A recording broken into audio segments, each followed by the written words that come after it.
जय श्री कृष्णा। आप सबका वैदिक प्रेडिक्ट में स्वागत है। आज का विषय है, जो नक्षत्र की सीरीज चल रही है उसमें स्वाति नक्षत्र की बात करेंगे, जो 15वां नक्षत्र पड़ता है। और स्वाति नक्षत्र एक सिंगल स्टार है, येलो कलर का है। इसके जो स्वामी हैं राहु है, और क्योंकि तुला राशि में पड़ता है 6 डिग्री 40 मिनट से लेकर 20 डिग्री तक, तो इसलिए इसके ऊपर राहु और शुक्र इन दोनों का प्रभाव देखा जाता है। तत्व वायु है, और इसके अगर क्वालिटीज देखनी हो तो हम ये कह सकते हैं कि लॉर्ड हनुमान की तरह बिल्कुल, कि वो भी पवन पुत्र हैं। और इनके अंदर एक बिल्कुल जैसे हनुमान की क्वालिटीज़ हैं, लॉर्ड हनुमान की क्वालिटीज़ देखी है, तो वैसे ही इनके अंदर क्वालिटीज़ होती हैं। जैसे कि लॉर्ड हनुमान को भी अपनी शक्तियों का मालूम नहीं था, तो बाद में पता लगा, तो जिससे उनको आगे बढ़ने में और जितने भी काम थे, क्योंकि डेडिकेटेड थे, हमेशा भगवान राम के दास रहे, हमेशा भगवान राम की ही उन्होंने आराधना करी है। और इस वजह से हमेशा इनको भी जो है वैसे बहुत ही जेंटल और बहुत ही टेंडर रहते हैं ये, लेकिन इनकी जो शक्तियां हैं इनको मालूम नहीं होती है। तो इनकी जब अगर शक्ति देखी जाए तो बहुत ऐसी रहती है कि मतलब किसी को भी ओवर पावर कर लेते हैं, तो बिल्कुल सूट करती है। और दूसरा, क्योंकि इनका जो है लर्निंग से भी संबंध है, तो माँ सरस्वती से भी इनका संबंध कहीं ना कहीं आता है। अब अगर देखें तो जैसे लॉर्ड हनुमान की क्वालिटीज़ है, उनको पता नहीं था उनके ऊपर, इस वजह से जेंटल और वो रहते हैं कॉमन, और बहुत ही टेंडर से नेचर है।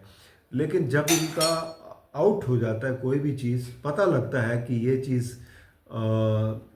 कंट्रोल से आउट हो जाती है। जैसे कि वायु तत्व है, और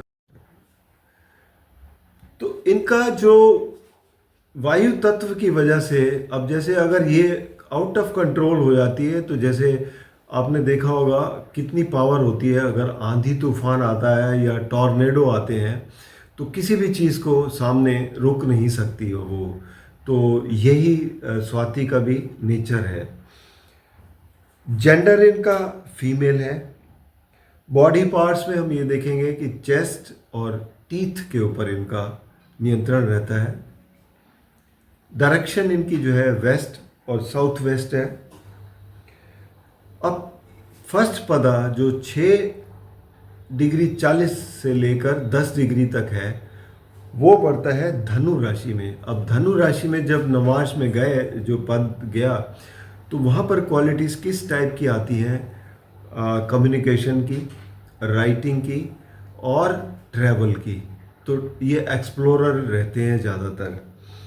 ऐसे ही दूसरा पद जो है वो 10 डिग्री से लेकर 13 डिग्री 20 मिनट तक तुला राशि में ये पड़ता है मकर राशि में।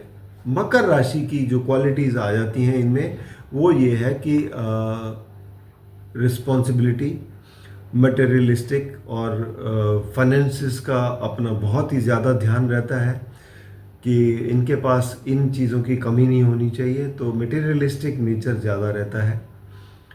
तीसरा पद 13 डिग्री 20 मिनट से लेके 16 डिग्री 40 मिनट तक ये जाता है कुंभ राशि में। अब कुंभ राशि में जब ये पद गया, तो उसमें क्या होता है, ये आ जाता है आपका लर्निंग की तरफ, क्रिएटिविटी की तरफ। तो ये सब चीज़ें उसमें आपको मिलती हैं। आप कुछ नया कर पाते हैं। जो नवाश एक्वेरियस में गया, तो ये प्रवृत्ति रहती है इनकी। चौथा पद मीन राशि में जाता है। अब मीन राशि में अगर चौथा पद गया, तो उसमें क्या होता है, फ्लेक्सिबल हो जाती है, अडेप्टेबिलिटी हो जाती है इनकी। और दूसरा एक चीज़ और भी है कि यहाँ पर राहु और शुक्र तो काफ़ी अच्छे रहते हैं, लेकिन बुध ग्रह जो है यहाँ पर अच्छे परिणाम नहीं देते मीन राशि में, क्योंकि नवांश में ये नीच के हो जाते हैं, क्योंकि यहाँ पर होराइजन बहुत बड़ा होता है इनका।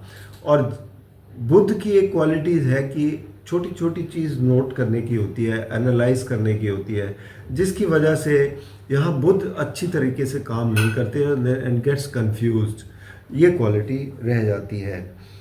प्रोफेशन जो इनसे जुड़े हुए हैं वो है रिसर्चर्स, सिंगर्स, म्यूजिशियंस। अब हनुमान का अगर डेटी है तो देखा जाए तो रेसलर्स भी कहे जाएंगे। अच्छा, एयर कंटेंट जो है तत्व है तो एविएशन इंडस्ट्री से जुड़ जाता है, तो ये सब चीज़ें इनसे जुड़ती हैं। जो एक्टिविटीज़ इनसे जो अच्छी नहीं गिनी जाती वो है ट्रैवल और वॉर लाइक एक्टिविटीज़, जो इनके लिए अच्छी नहीं गिनी जाती हैं। तो ये सब क्वालिटीज़ आती हैं इसमें स्वाति नक्षत्र में। और राहु और वीनस से जुड़े होने के कारण जो पैशन होता है फॉर लग्जरीज वो इसमें काफ़ी बढ़ता है। रिलेशनशिप की तरफ ज़्यादा ध्यान रहता है और एक कहीं ना कहीं डाउटफुल नेचर भी रहता है, क्योंकि डाउट इसलिए रहता है क्योंकि सूर्य यहाँ पर आके नीच के हो जाते हैं, जिस वजह से एक डाउट की नेचर यहाँ पर आती है। तो ये सब चीज़ें हैं जो स्वाति नक्षत्र से जुड़ी हुई हैं। और बाकी मटेरियलिस्टिक गेन्स इसमें बहुत होते हैं, लग्जरीज काफ़ी देता है ये, और लर्निंग भी देता है, ताकत भी बहुत है। अगर इनको कोई ये जता दे कि you have the immense capabilities, तो इनके पास ताकत भी बहुत आ जाती है, और उस समय इनके आगे कोई खड़ा नहीं हो सकता। तो ये सब चीज़ें क्वालिटीज़ देखने को मिलती हैं। और मैं उम्मीद करता हूँ स्वाति नक्षत्र के बारे में जो आपको नॉलेज मिली आपके काफ़ी काम आएगी। और कोई प्रश्न हो, कोई भी आपके अंदर क्वेरी हो तो ज़रूर लिख दीजिए। और व्यक्तिगत रूप में कोई अगर कुंडली का विश्लेषण करवाना है तो आप नीचे दिए गए नंबर पर संपर्क करें या फिर vedicpredict@gmail.com पर अपनी जन्म की विवरण देकर आप उसका विश्लेषण करवा सकते हैं। धन्यवाद।